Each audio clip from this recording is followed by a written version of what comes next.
Welcome to Transforming Medical Communications, a podcast by MedComms experts. We share medical communications insights and advice from the best and brightest in the industry to find out what they're doing to push our industry forward.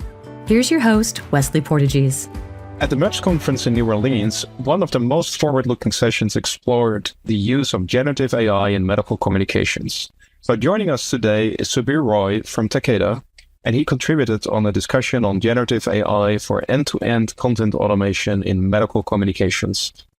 So in this segment, when Subir is going to share his perspectives on the evolving opportunities, best practices, and some strategic implications of integrating AI into medical affairs and communications. Let's dive in.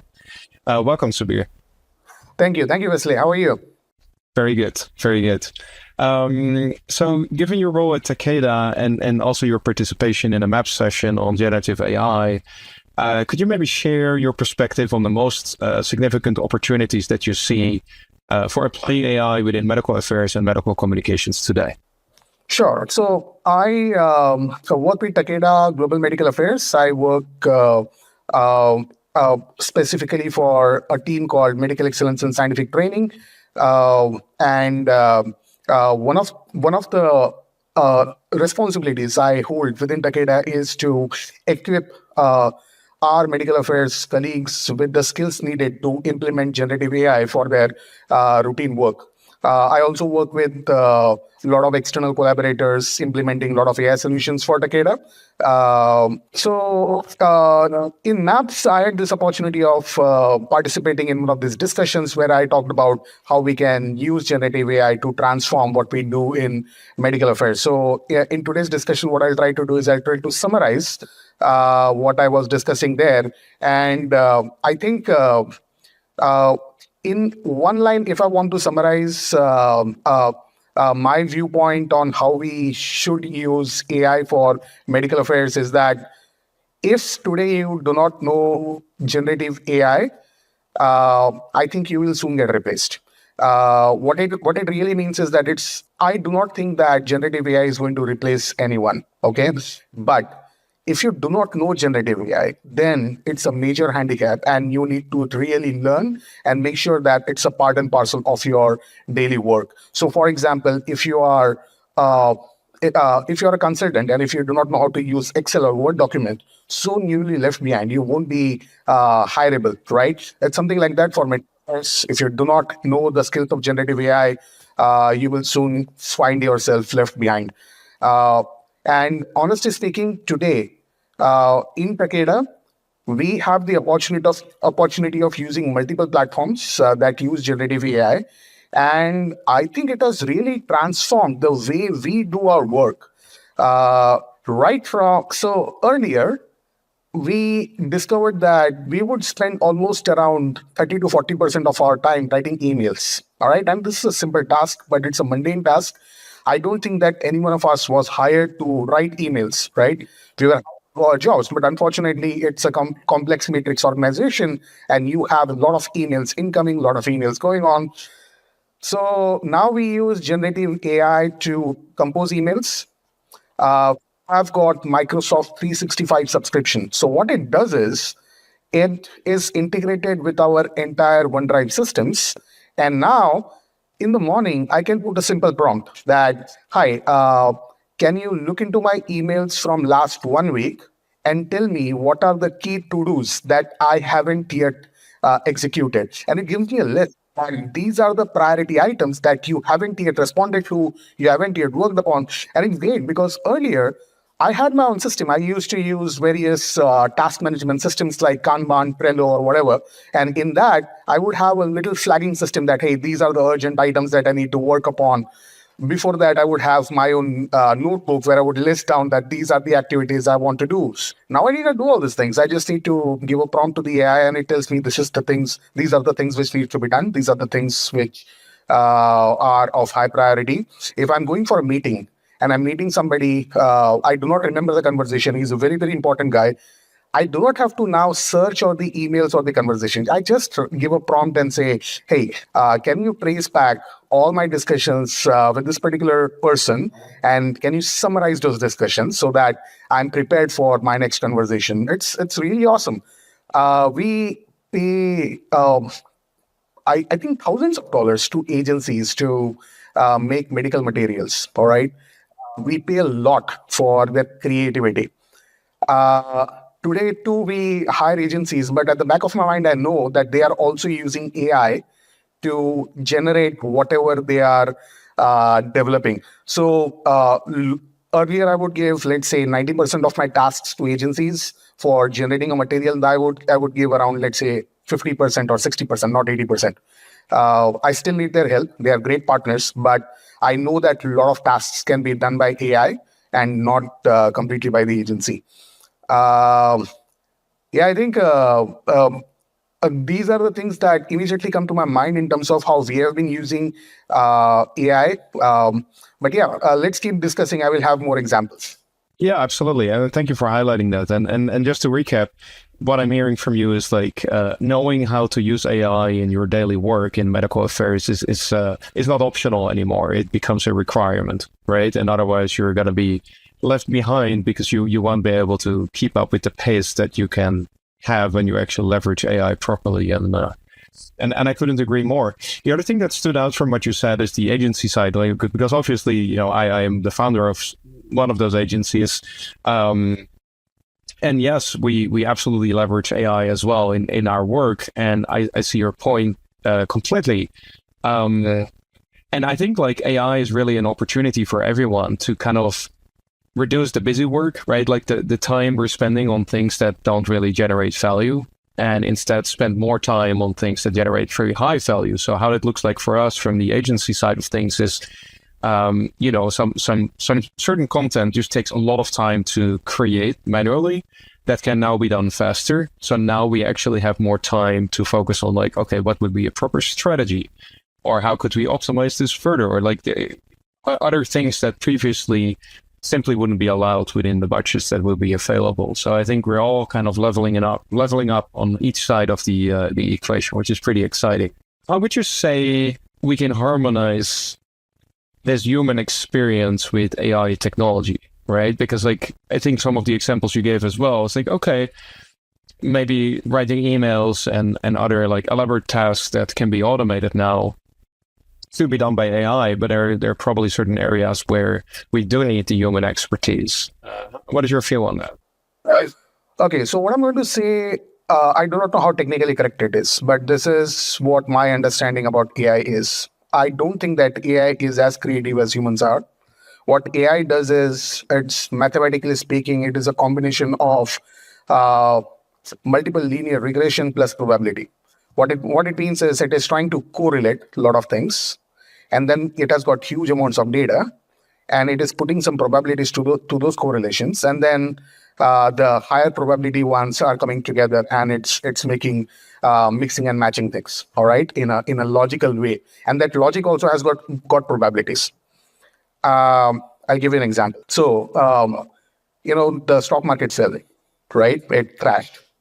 So today morning when I saw the indices, they were going up and they were really shooting up. It's like 2%, 3% shooting up. And I was looking into the news trying to find what is the positive signal which is driving the market up. So now I'm like, why should I search? All right, let's go to Grok. All right, Grok has access to Twitter and everything. So I went to Grok and I asked that, why is it that after such a huge crash, the market is going up again? You know what Grok said?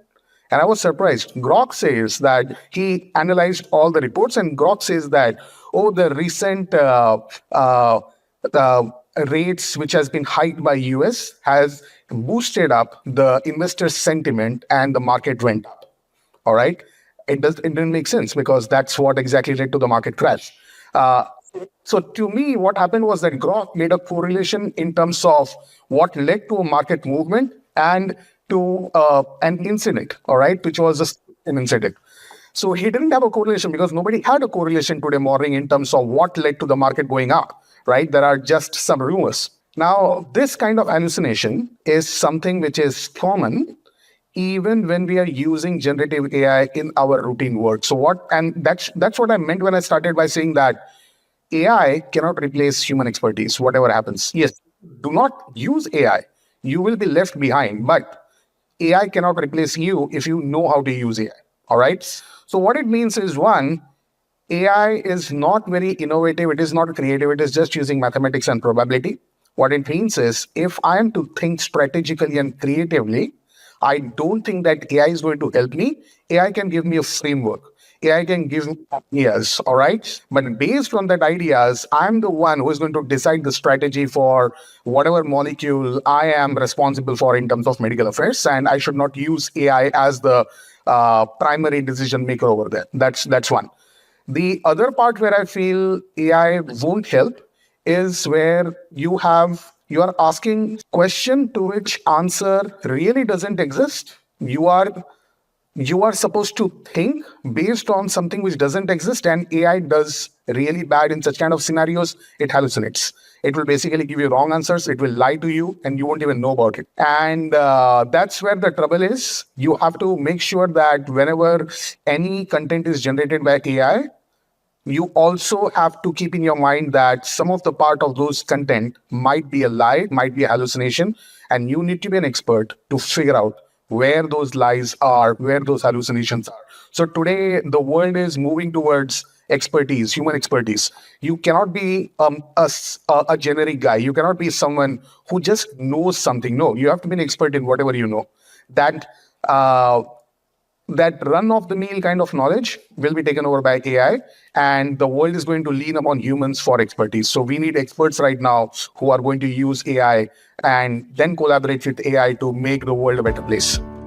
Hey, we need your help. The best way to help us grow and reach more medical affairs professionals is to share with your community. If you love our podcast, please hit subscribe, leave us a review, and that way we can keep sharing insights from the best and brightest in the medical communications industry. Let's push our industry forward together. Yeah, so in other ways, AI is a tool we use versus a replacement of us. Right. And the better you drive the tool, the better the outcome is. But also the other way around, like you could create for instance, really poor content by giving poor input to it.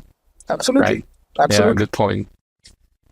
So in your presentation, you brought on the concept of responsive content, content generated by AI using data and insights. Which potentially could lead to more like dynamic and personalized content for medical communications. Could you elaborate on that a little bit more? All right. So, okay. We all have CRMs, right? And this CRM collects immense amount of data in terms of who we are, because we are putting our insights into those CRMs. And I'm giving you a base example of, let's say we want to develop a training program which is very specific to an individual who is using that particular training program. Up till now, what we would do is that we would classify learners as, oh, he's a visual learner, oh, he's a audio learner, or he is somebody who can sit and read, or there is a traveling learner that he is generally listening and understanding things when he's traveling. Otherwise, he doesn't study at all. So he's not a very sincere kind of guy, but still he wants to learn. So, all right, let's make some podcasts for him, or let's make some audiobooks for him. All right. For somebody else, let's make some videos. And somebody who is a serious learner, let's give him presentations or PDFs, and he can read and he can write or whatever. Unfortunately, the world is not that linear, and persons are also not linear. What it means is, there can be days when I do not want to read, I want to listen to, and there can be days when I really want to sit and study. Right, my moods change, my behaviors change, my affections change. So the current learning systems are not equipped to identify these small nuances that are associated with every individual. Also, when somebody joins any pharmaceutical organization in medical affairs per se, that person might be an expert in that particular subject, or he might be absolute beginner in that particular subject, right? So we create libraries where you have got beginner curriculum or you have got experts curriculum. But then there are certain people who are like, they are also beginners as well as experts. They know few parts to the core of it, and there are certain parts of the curriculum they have got no idea what to do, what is in there, right? So how do you cater to this group of people who have got mixed understanding of the therapeutic area you are talking about? Here comes AI, where let's imagine a system where I'm the learner. I sit in front of the system, And the system gives me a prompt. What do you want to learn today? And I say, hey, I want to learn about this molecule called von Willebrand factor. All right. Is there an objective? Are you going to meet a doctor? Is there a specific topic you're going to discuss with that particular doctor? All right. And I'm like, yeah. 2 weeks down the line, I'm going to meet this doctor. He is an expert hematologist, and I'm going to talk about these particular papers. Unfortunately, I come from oncology background, and I have little understanding of what von Willebrand factor is. Whatever. I give my profile. All right. Based on this, AI goes into your internal systems, searches only those modules which are very specific to this particular person.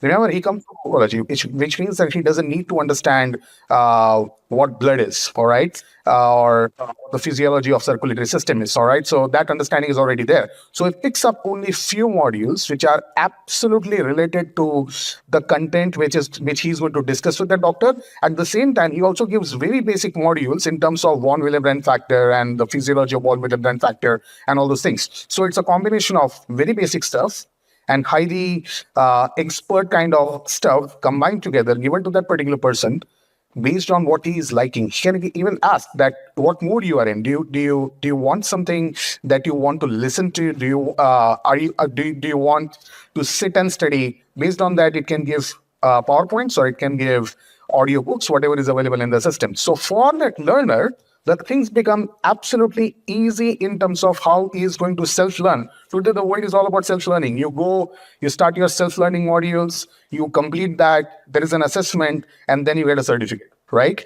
Similar, the entire system can be, I won't say replaced, but I would say augmented by AI in such a way that the entire learning system is completely customized to that particular person, catered to his or her needs.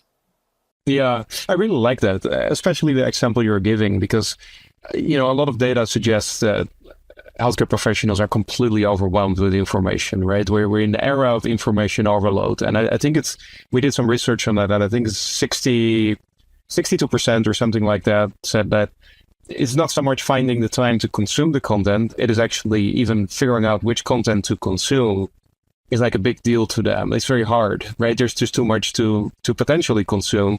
So AI helping like prioritizing things and taking into account like learning preferences, learner preferences is definitely something very valuable. And it reminds me of one of the earlier episodes of this podcast that I had with someone from J&J about adaptive learning, I think she called it, which basically means like you tailor the learning to the learner. Both from a content, as in like subject matter perspective, as well as the format. So I really like that approach. Yeah, and I wanted to give a very related example because it happened recently with us. We went to this conference, and in Takeda, we are very serious about our conferences. Like any other pharma company, everybody is very serious. So what you will do is that you will try to take photos of presentations. You will go to all the posters, take photos of them, and then you have got agency who is also doing this competitor intelligence kind of a thing. All right, come back to the office, and then you have got so much of photos and so much of data, and then you do not know what to do with it. You give it to the agency and say, hey, you know what? Can you make a kind of insight compendium and give it to us? All right, and that insight compendium is like around 100 pages long, and then it has got maybe around 100 insights, and they say, oh, it's a summary of all the insights. But again, 100 is too much for me, right? As an MSL, I mean, out there in the field, the MSL doesn't have time. He is waking up in the morning, meeting around 4 or 5 doctors, coming back, doing a lot of other medical affairs stuff. He doesn't have time, right? And there is so much of data. When I personally go to the conference, I'm completely overwhelmed. I recently went to a conference in Berlin, and I love going through the poster section, and I'm taking pics of what I think is relevant. I've got 200 pics, 200 posters. Right? Now, if I am to translate what I've learned to everyone within my organization, how do I do that, right? The first thing is that I've got 200 photos. I need to now pick up insights from those photos into an Excel and then make a PowerPoint presentation out of it and then give it to an agency to beautify it or whatever. And I'm going to do all this because there are too many things going on. You know what I did? I put the entire system into my Mac. They were all JPEG images. I converted them into a PDF, which was opened by Preview. So Preview has a function that if you've got, let's say you have got 200 images, you can convert it into a single PDF. All right. So Preview does that. I did that. And I sent it to our internal AI system. Takeda has got multiple AI systems, I told you. So one of the internal AI systems, I gave it to it and threw a prompt that analyzed all the images in this particular PDF, create an Excel sheet out of it. On column one, I need the heading of the title of the poster. On column two, I need the conclusion. On column three, I need relevant insights. And boom, it was done. I had an Excel full with 200 insights from the posters coming into a single Excel. I can just push it to the agency that, hey, this is what I'm going to use. I do not need the 100 pages report. And now I can circulate this particular Excel to my internal team and say, hey, tell me which 10 you like, just vote for it. All right. And based on that, I have created only 10 insights for all the 200 insights that were coming from posters. And this can be done with anything. It's not only about the posters. If you are taking pics of the presentations, if you are having conversations, there is this device called as Plod AI. So it's a device, all right? It's basically a recording device, but it's connected to ChatGPT. Okay? So whenever you are attending any conference session, you just turn it on, all right? It converts everything and converts it into basically summary of the meeting. All right. And then you can use those summaries, send it to another AI engine to create the insights which I'm looking for. But what I meant was that even with the information overload, you can manage that overload using AI and make things extremely simple for your organization. Yeah. That's really interesting. And early in your answer, you said you uploaded all those photos into your AI tool and you threw a prompt, right? And that prompted me, pun intended, to talk about prompts. Because I think the ability to create strong prompts is going to be so important for so many people. And I know a lot of people in medical affairs, they're kind of starting, their adventure in AI. If you could give them any advice on how to improve their ability to effectively interact with AI tools, what would it be? So there are a lot of frameworks in terms of how you can write a prompt, right? But essentially what you need to remember is that this is an intern who does not understand anything. But if you instruct that intern correctly, he's going to do the research well and give you the right answer, right? With that framework in mind, with that logic in mind, if you're talking to the AI and creating the prompt, mostly you will land correct. So let's say I want to write a prompt. I need to tell what is the task, right? What exactly I want that AI to search for, or what I want. Then I need to visualize in my mind how the answer is going to kind of look like, and maybe give an example in that particular prompt, that maybe your answer can look like this, maybe, or something similar to that. Imagine that you are an author. If you want to write a poem or something like that, or let's say, imagine that you're a scientist, all right, and if you want to do research on something, or imagine that you're a doctor, because if you're going to ask a medical question, that kind of primes up the AI to search for relevant sources and then pull up information from those sources, which will sort of has answer towards what you're seeking for. Lastly, I also learned, and I've used this, is that you make the prompt emotional. And this is, you might not have heard of it, I don't know, but I recently attended a conference in DevLearn in Las Vegas, and there in one of the workshops, this lady was talking about ending the prompt by saying that if you do not get this correct, then I might lose my job, okay? If you do not get this correct, some big disaster is going to happen, all right? And name that particular disaster. And I also tried that additional prompt in my work, and I found that the results are really better, but there is no way of comparing one result to the other, because every time the result is going to be different, correct? So in terms of prompt writing, I think one, go to internet, try to find out all the frameworks which are available, and use the framework that is suitable for you. I don't use any framework personally. All right. But it's good to select any framework and move with that. The other thing is make it more personal. Imagine that somebody doesn't know anything and you are explaining that particular person, and your prompt has to be in such a way. And that's about it. Your prompt is going to land, and you need not be accurate in your first prompt. It's perfectly fine. If you do not get the answer that you want, you can reframe the prompt. It's perfectly fine. So please keep conversing with the AI rather than just giving a prompt and say, "Oh, this is bad. I don't want to work with it." No. Yeah, and I think like even using AI to ask how you can develop better prompts potentially would be an option, right?